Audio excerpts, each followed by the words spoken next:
Hi, thanks for coming back to my channel. This is Dang's Vegas Gardening. I just wanted to show you a new mixture that I have made. This is based off of Gary Matsuoka's gardening method. Gary Matsuoka is an owner of Laguna Hills Nursery in Laguna Hills, California. And basically he says that we've been taught wrong. We should not be growing compost inside the soil. Compost should only be on top of the soil. So now I've created a mixture based on what he's saying. And basically he's saying that we should be growing in inorganic matter and mostly sand. So here I got sand, peat moss, decomposed granite. So let's start with this right here. I got this peat moss. It's about 3 cubic feet from Home Depot. That was about 23 bucks. I got some all-purpose playing sand from the Tractor Supply.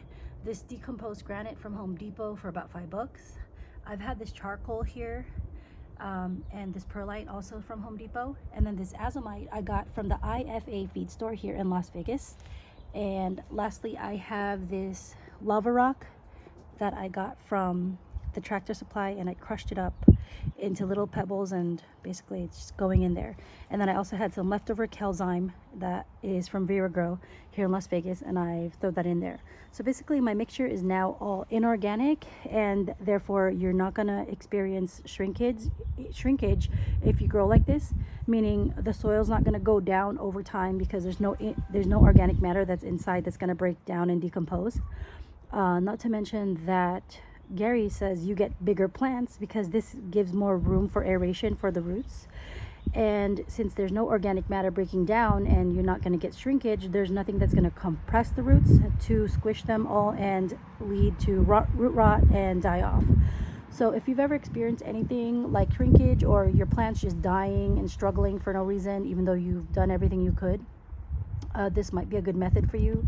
I'm going to try it because it makes sense. When Gary, in one of his videos, he says if you go into the forest and you dig, you're gonna dig about 5 inches of organic matter, and that's where all the earthworms are.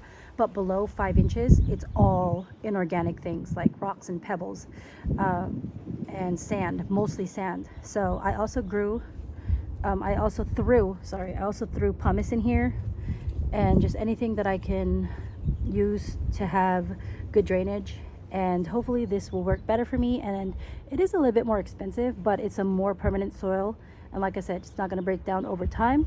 And the only time you're going to use compost is when you put it on top of your soil, or when you're using it as mulch, which is what I did here. I sprinkled a bunch of worm castings on top of this artichoke, and then I topped it with Fox Farms Happy Frog. So I'm going to be planting a little bit more a lot more plants in here.